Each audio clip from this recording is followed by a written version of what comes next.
Donc bonjour, vous vous apprêtez à regarder la première capsule vidéo de ce cours en ligne-là.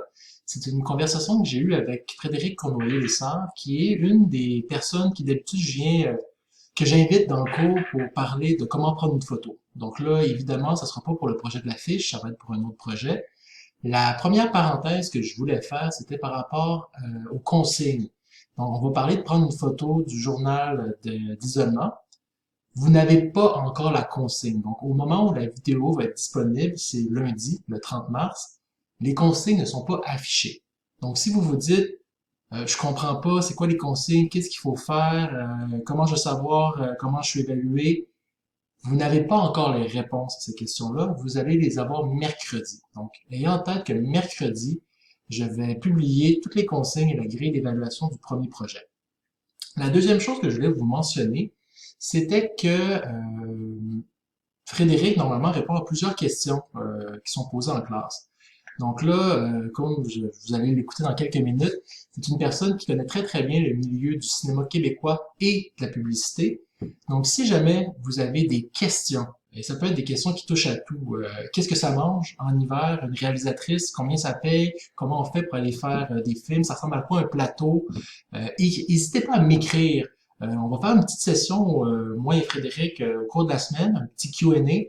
Donc, si vous avez des questions par rapport au cinéma québécois, à la pub, à la photo, s'il y a des choses que vous voulez savoir sur comment prendre une photo qui n'ont pas été abordées, écrivez-moi un petit mio, n'hésitez pas. Puis on va faire, Frédéric et moi, un petit Q&A, questions-réponses de 5 minutes, 10 minutes, 15 minutes durant la semaine. Donc, écrivez vos questions, écoutez les vidéos et bonne semaine. Je vous donne les consignes pour la journée, l'activité numéro 1 du journal mercredi. Bye bye.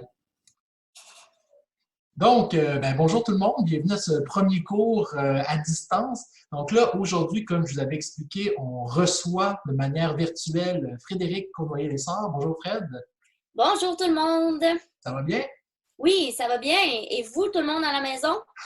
Oh, J'espère que vous êtes contents de ne pas vous rendre à l'école.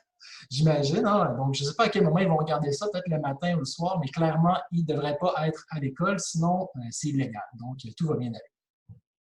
Fait que dans le fond, aujourd'hui, Frédéric, toi, tu es en fait une professionnelle de l'image, de plusieurs chapeaux. Tu es à la fois photographe, tu as travaillé en direction artistique en pub, tu as fait des courts-métrages, des longs-métrages, tu es artiste de cirque. Est-ce que tu peux peut-être juste nous expliquer un peu c'est quoi ton métier ou tes multiples métiers? Oui, ben j'ai plusieurs cordes à mon arc, comme on dit. Là. C'est sûr que quand on choisit des branches, un domaine artistique, souvent on a besoin d'être un peu multidisciplinaire pour gagner notre vie parce qu'on ne se le cachera pas que c'est pas le domaine le plus facile au Québec pour en vivre. D'un côté, je suis artiste de cirque. Je fais des tournées internationales, soit avec le Cirque Éloise, avec d'autres cirques en Europe, surtout en Europe, en Allemagne. Fait que c'est une facette de ma vie. Mais l'autre facette de ma vie qui prend beaucoup de place, qui prend la majorité de mon temps et de mon énergie, c'est que je suis réalisatrice de films indépendants qui se spécialisent sur le mouvement. Donc, c'est pas très loin de ma passion pour le cirque. Des films qui sont soit des films de danse ou des films qui parlent de cirque. Donc, c'est la deuxième facette de ma vie. Okay. Tu as étudié en quoi exactement pour devenir réalisatrice? Est-ce que tu es comme, je sais pas moi, tu n'as fait aucune étude ou tu as un background? J'ai effectivement fait mes études en cinéma. OK. J'ai fait 2 ans au Cégep André Laurando. Puis ensuite, j'ai fait 3 ans à l'Université Concordia dans le programme production. Donc, c'était vraiment spécialisé pour devenir réalisateur. Par contre, je dois mentionner que c'est pas le seul et unique chemin possible pour devenir réalisateur. C'est pas un métier traditionnel, donc il y a beaucoup de gens autodidactes qui réussissent à se rendre à ce poste-là. Il y a tous les parcours existent, en fait. Puis, en fond, je vais faire une parenthèse, mais si jamais les étudiants et étudiantes qui regardent les vidéos, donc vu que le cinéma québécois, tu connais ça, tu fais partie vraiment de la production, tu as eu, comme je disais, beaucoup de chapeaux, pas juste réalisatrice, mais avec l'image aussi, direction artistique et tout ça. Donc, si jamais il y a des personnes qui ont des questions sur soit la pub, le cinéma, faire un film, étudier, peu importe, écrivez les questions par bio, écrivez-moi les questions, puis peut-être que je prépare un petit Q&A de 5 minutes cette semaine avec Fred, si jamais il y a des personnes qui ont des questions. Si ça te va, Frédéric? Oui, bien sûr, on pourrait faire une prise 2 de la rencontre là, pour répondre à vos questions. Gênez-vous pas. Cool. Fait que dans le fond, juste avant de commencer, j'aimerais ça que les étudiants voient un peu ton travail avec l'image. Fait que je crois que tu as une bande-annonce de ton court-métrage.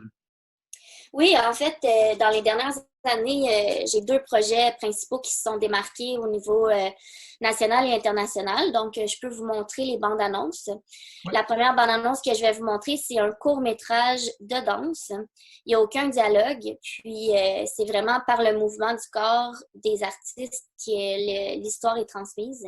C'est un court-métrage qui a bien marché justement à l'international, j'imagine parce qu'il n'y avait pas de dialogue, donc c'était accessible à tout le monde. Ça fait plus que 75 festivals un peu partout sur les 5 continents. Je pense que le film, si vous êtes intéressé à voir le film en entier, il est seulement 15 minutes. Je pourrais envoyer le lien à Julien, puis il pourrait vous l'envoyer si vous êtes intéressé à le voir au complet. Pour l'instant, on va regarder la bande-annonce qui dure seulement 40 secondes.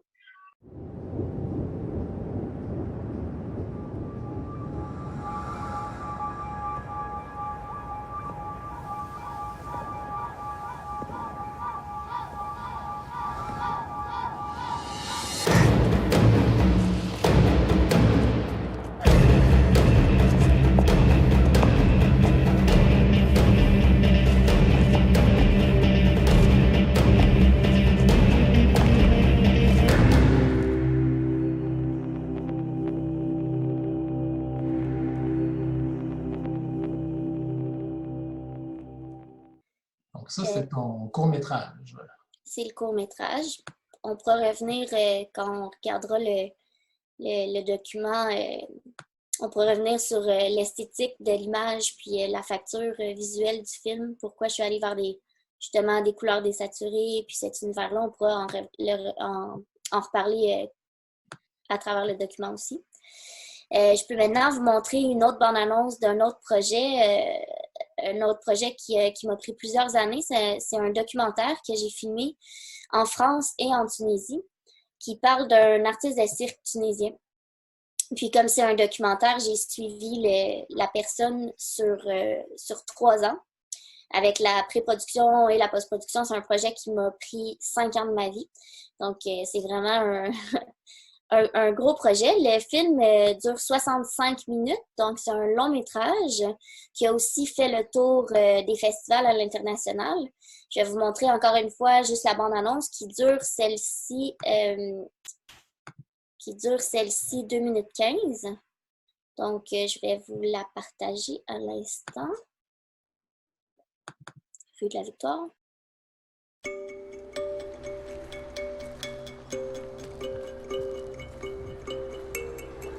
محمد أكثر اسم موجود في العالم، وحمد برشا عباد باهين وعباد مش باهين، وحمد أنا زاد. محمد مختلف عني مش كيفه بحاجات. En fait, après la Révolution, c'était une obligation pour moi de partir. J'ai dit, Mohamed, si tu veux continuer le cirque, il faut que tu pars. Sinon, tu vas crever ici. Pour moi, la France mieux que ici. Je pense que ça sera toujours difficile pour lui. C'est un combat avec sa culture, avec sa famille, avec son vécu. T'as quelque chose à régler? Car il n'y a pas une personne en Tunisie qui aime le cirque. Ces gens-là, ils pensent qu'à leur argent. C'est différent de travailler avec les artistes tunisiens ou en Europe ou au Canada. Il y a un côté très clean, on apprend la technique comme on apprend la gymnastique. On est pas mal conditionné. Dès que tu passes sur les plumes, on est vraiment dans quelque chose de très fort visuellement. Maintenant, le visuel a pris le dessus sur ce que tu racontes. Ça fait 2 ans que je suis parti, mais c'est toujours ces moments-là. Je me souviens de ma famille, mes amis, mon pays. À tous les gens que j'aime en particulier.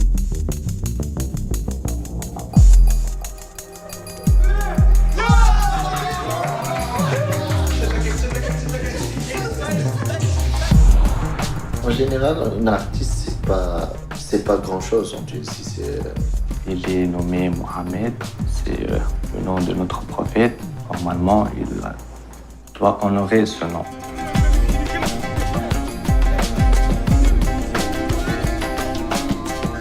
D'un côté, je suis un Tunisien, d'un côté, je suis un artiste de cirque. Et dès qu'on mélange les deux ensemble, j'existe pas en fait.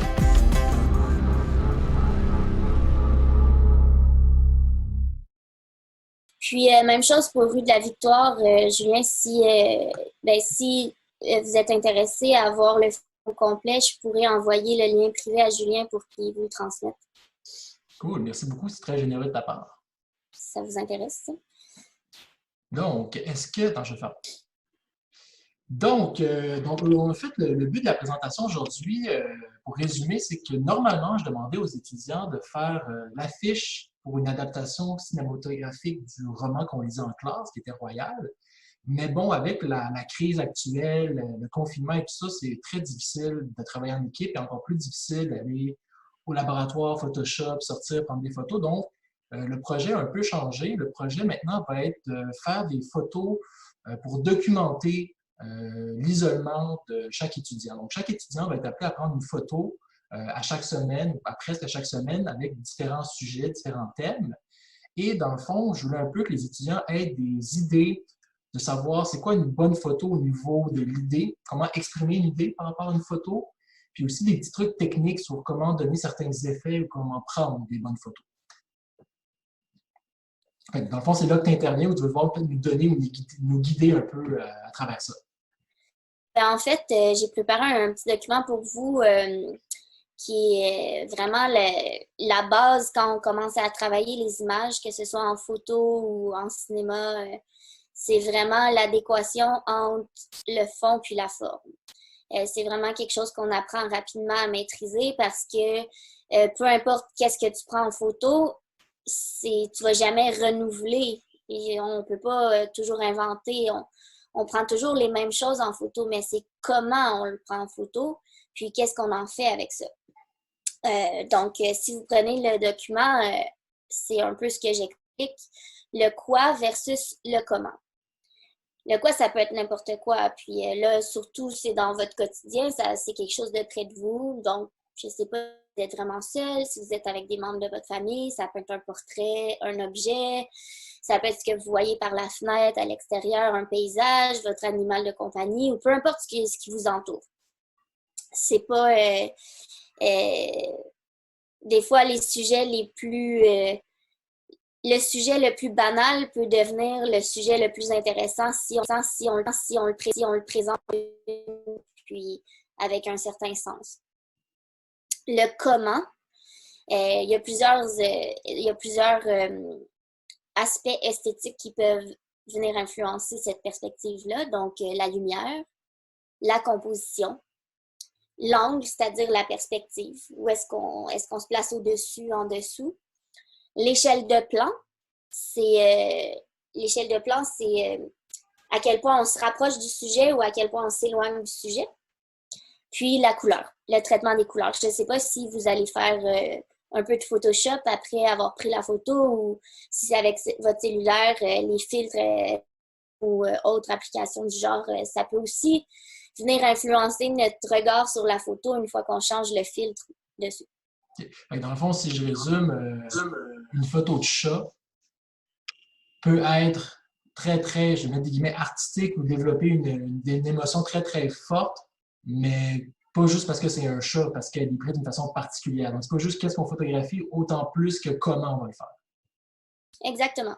Okay. Puis des fois, comme je dis, le sujet qui nous paraît le plus simple ou le plus banal ou le moins original peut devenir le plus touchant puis le plus fort.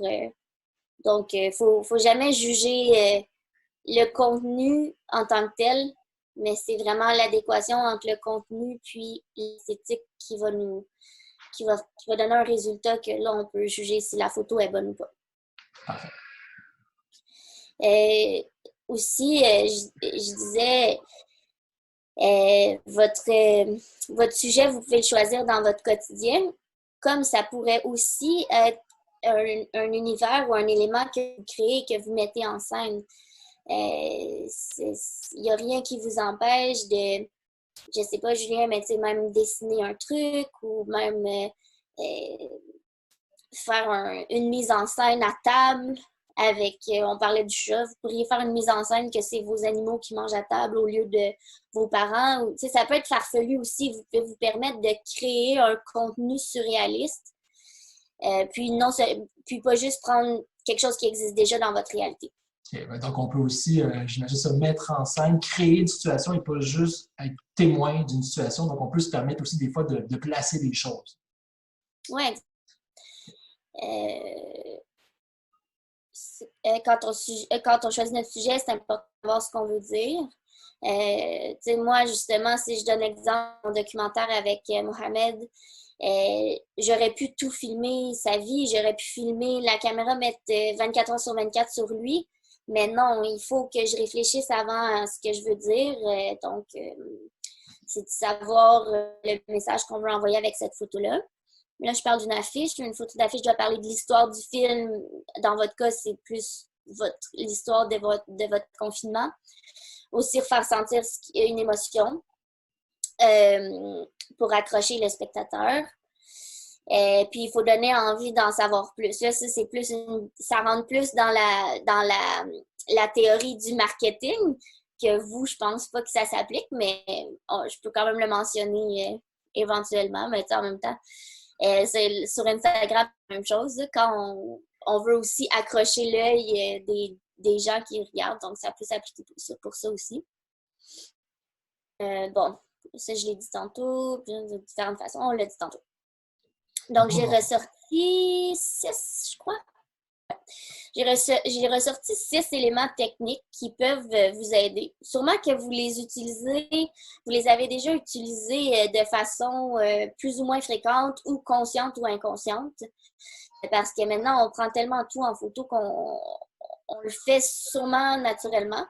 Mais c'est bien de le mettre en mots, de le décortiquer puis de savoir pourquoi on le fait ou pourquoi on le fait pas. Fait que le truc esthétique numéro 1. Est-ce que tu avais des questions, Julien, ou je rentre dans les trucs esthétiques? Ah, vas-y, dans les concrets, c'est parfait. Le truc esthétique numéro 1, c'est le rétroéclairage. Qu'on dit le backlight, même sur les plateaux francophones, on dit toujours backlight. Ça, c'est souvent quand on découpe une silhouette lumineuse autour de notre personnage. Très concrètement, comment on atteint cet effet-là, c'est en cachant une source lumineuse assez forte dans le dos du personnage. Donc, je vous ai mis des exemples là, pour voir le résultat. Puis, encore une fois, oui, ça fait des photos intéressantes esthétiquement, mais il faut savoir pourquoi on le fait. Parce que le faire pour que ce soit beau, ça ne nous amène pas grand-chose.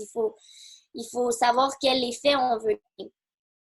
Je ne sais pas ce que ça vous fait, mais moi, sur la première photo, j'ai l'impression que c'est des figures angéliques. Ça donne un effet surréaliste.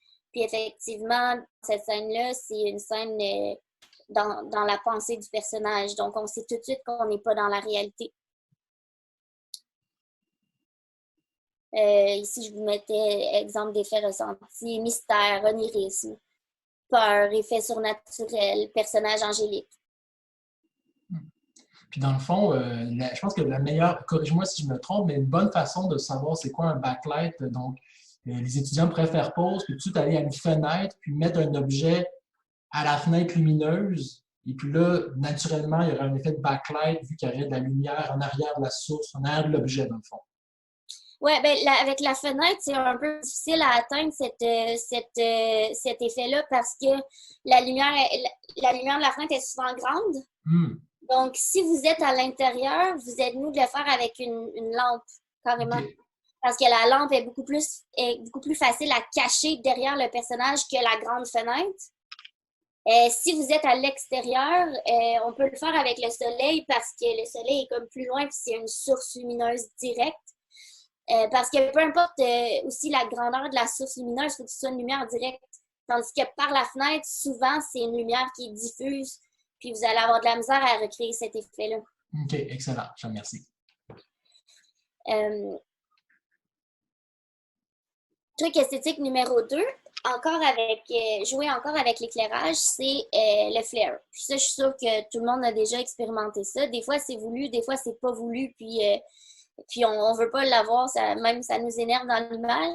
Mais des fois, ça donne un effet, justement, qui est très onirique, qui est très magique, qui est très romantique aussi. Moi, j'ai l'impression que ça donne un effet romantique.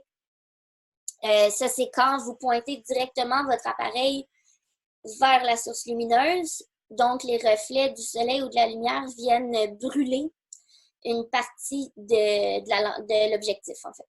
OK. Ouais, c'est vrai, je me souviens plus ce que j'avais écrit. Exemple d'effet ressenti, le passé, souvenir, nostalgie, poésie, douceur. C'est souvent associé à quelque chose de positif quand on voit un flare comme ça dans un film. C'est un moment justement c'est rare que dans un film d'horreur ou un moment très très difficile, il y a quelque chose de beau et de poétique en général. Ouais. Mais des fois, c'est utilisé aussi, souvent dans les films, c'est souvent utilisé quand les personnages meurent. Parce que quand on pointe la caméra directement vers la source lumineuse, tout l'écran devient blanc avant de se réajuster. Ça peut, mais c'est vrai que c'est toujours la mort présentée de façon positive dans les films, ben souvent. Donc, violon et flare, ça fait un bon mix pour une mort. Puis, tout dépendant, des fois, peut-être que vous vous demandez pourquoi les flares donnent des effets comme, par exemple, la photo à gauche, au milieu, ça donne un halo qui est vraiment rond, circulaire comme ça. Tandis que d'autres lentilles, comme la photo juste en dessous, ça va faire des octogones. Ça, c'est vraiment la source de la lentille. C'est la lentille, c'est comment la lentille est composée, en fait. Avec quel genre de lamelle l'objectif pouvait se rétracte. Donc, c'est vraiment technique. Si votre lentille vous donne un halo circulaire, essayez pas de changer avec plein de sources lumineuses, ça va toujours donner le halo circulaire. Si ça vous donne des octogones, ça va toujours donner des octogones. C'est vraiment la composition de la lentille de votre appareil qui va faire la différence entre les formes des flares. Avais-tu des questions, Julien? Non, c'est parfait. Truc esthétique numéro 3, encore la lumière. Vous voyez que j'aime beaucoup jouer avec la lumière. La silhouette, le contre-jour. Puis ça, cet effet-là, on va pouvoir le faire avec ta fenêtre, Julien. Yes, c'est là la fenêtre. Donc, dans le fond, est-ce que j'ai mon cellulaire avec moi? Ouais. Parce que j'imagine que la plupart d'entre vous allez utiliser votre téléphone cellulaire pour faire l'exercice. Puis, je vais juste vous montrer, peut-être que d'entre vous le savez, mais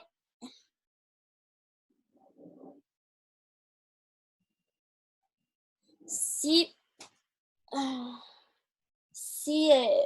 je fais est-ce que vous voyez mon cellulaire? Ouais. Si je place mon doigt sur mon écran, il y a un carré jaune qui va apparaître. Puis le carré jaune, ça va s'ajuster à la lumière pour que mon manteau soit à la bonne exposition. Tandis que si je pèse sur le mur blanc, il va s'ajuster sur le blanc.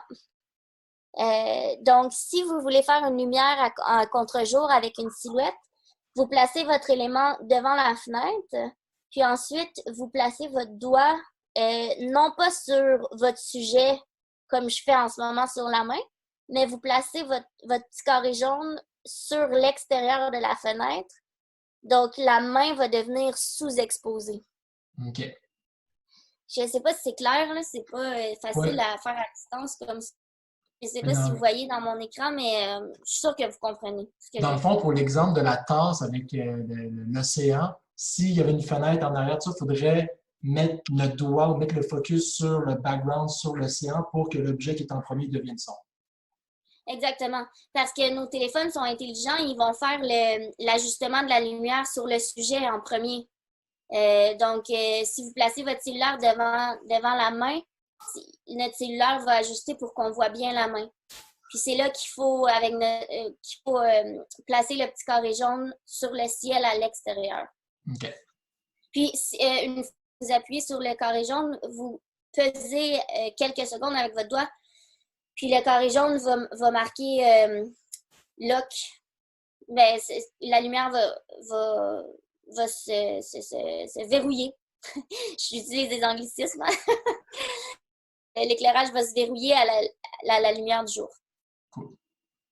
Puis, vient à nos fameux effets de non seulement c'est beau, mais pourquoi on le fait.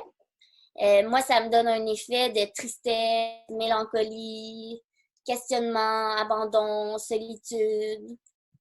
C'est assez dans notre thème de quarantaine et d'isolement social en ce moment, en fait. Ouais, moi, ça me donne quelque chose de plus tristounet comme effet. OK. Je sais pas vous, mais... Je pense qu'on entend le chien, mais c'est pas grave, on va continuer. Est-ce que tu avais des questions, Julien? Non, je pense que le côté technique est assez bien expliqué, puis le côté justement thématique, ça va être propre à chaque traitement. Donc jusqu'à maintenant, je trouve ça très clair. Donc, on continue? Oui.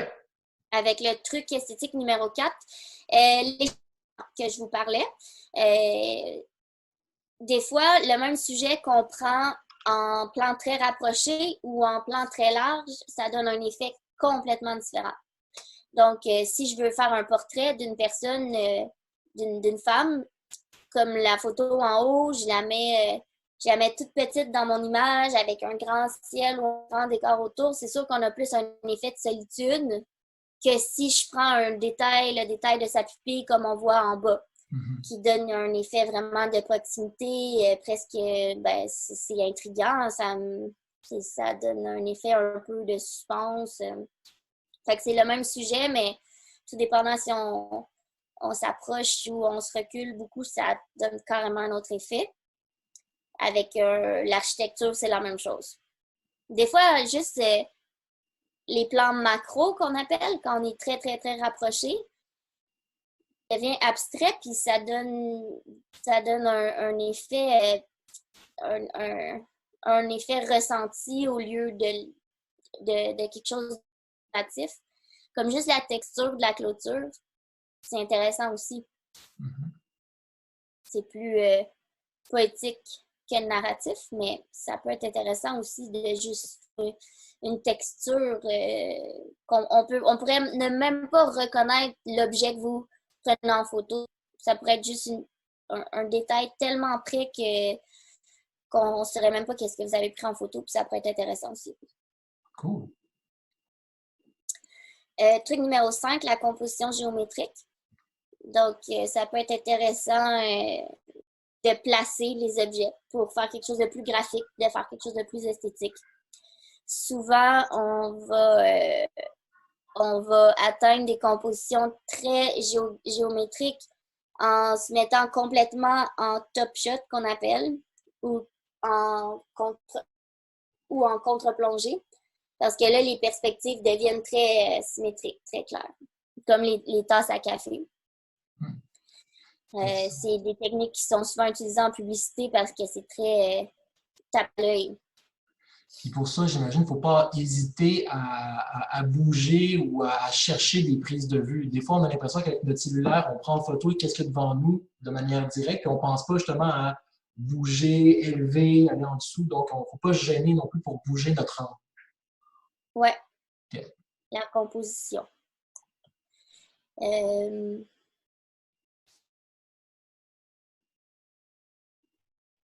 L'effet ressenti, ça peut être... ça amène quelque chose de plus rigoureux, de plus placé, de plus rythmé. Il y a une forme d'équilibre aussi, on dirait. Hein? Équilibre, ouais. De plus, quand c'est l'architecture, ça donne un effet très strict.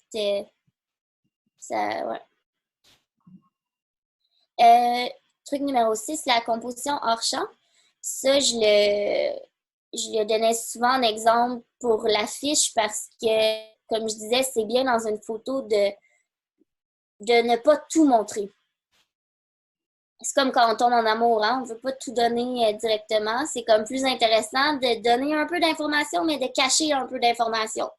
Parce que ça laisse place à l'imagination, puis quand le spectateur voit la photo, puis il y a une part de réponse, il y a une part de réponse, mais il cherche dans sa tête à compléter l'information. Ça rend son cerveau tout de suite actif, ça l'accroche plus.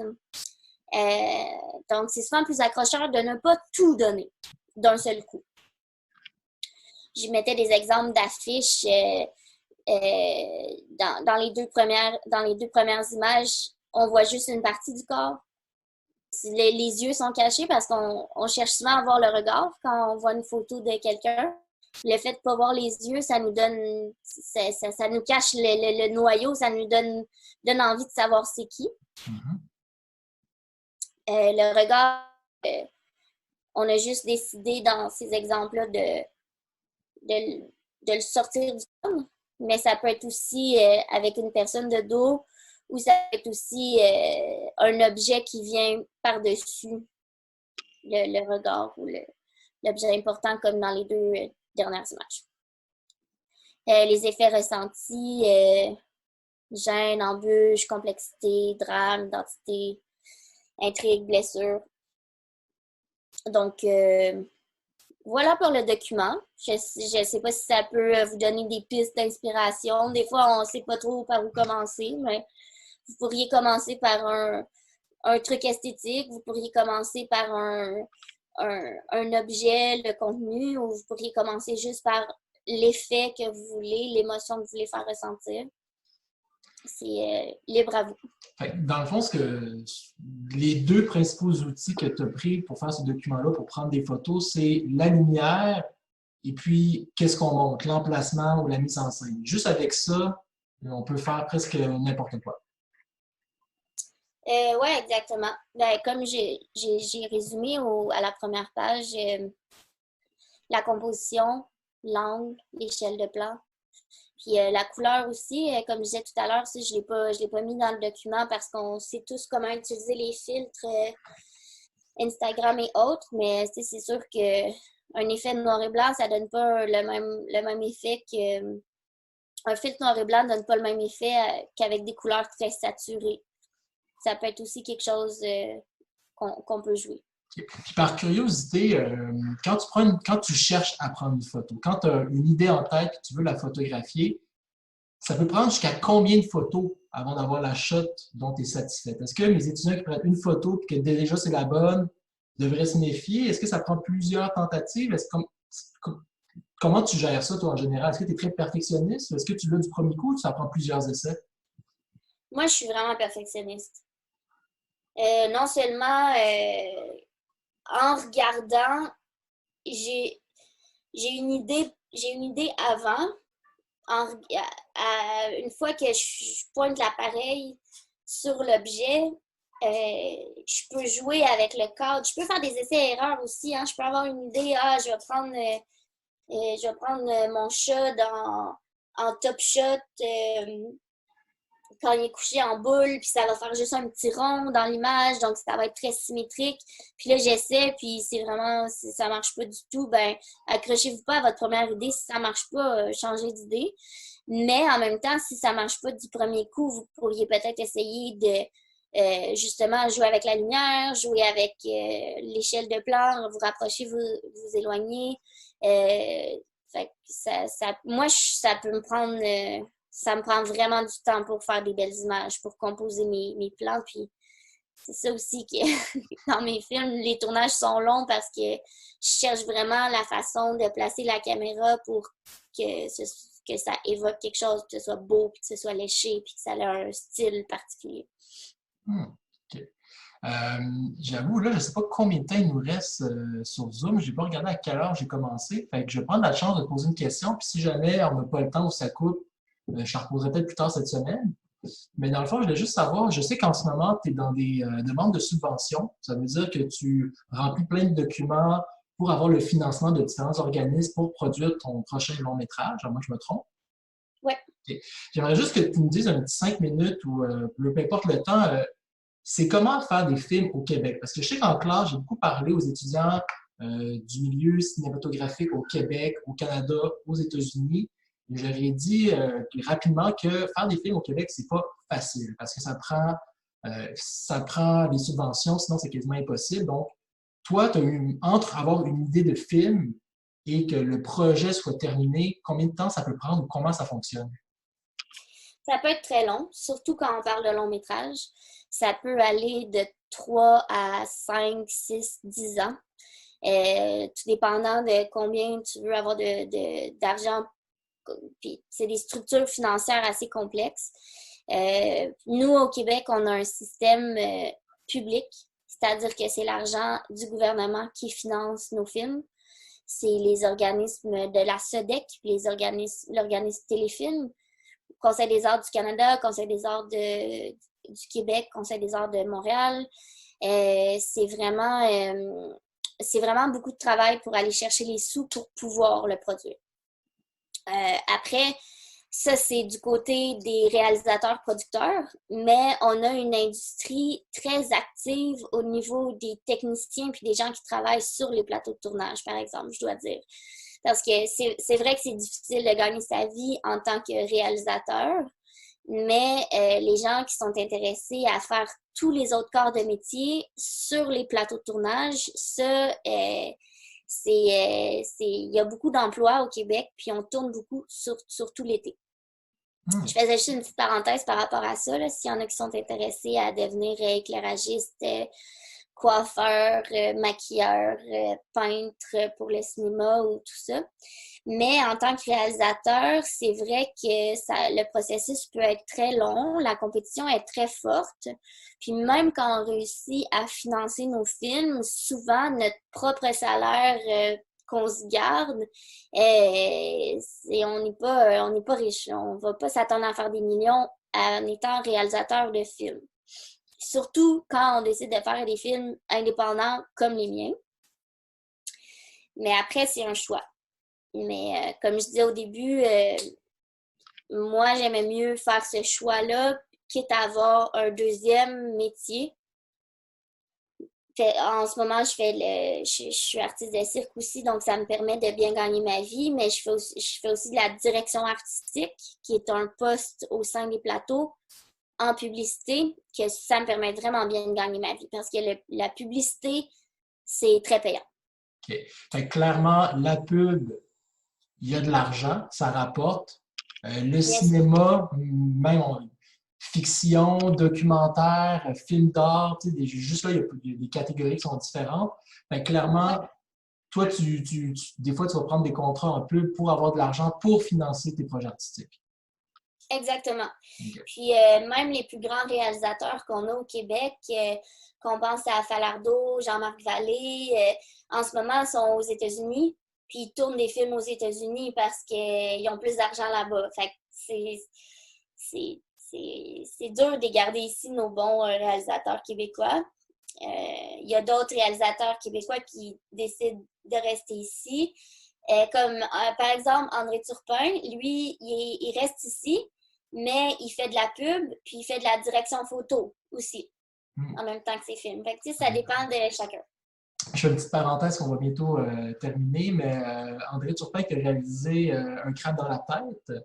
Et c'est aussi lui qui a fait la photo de Momie de Xavier Dolan, qui était le film qu'on devait regarder en classe. Là, je ne sais pas si ça va être celui-là, mais vraiment, allez jeter un œil là-dessus, ça vaut vraiment la peine.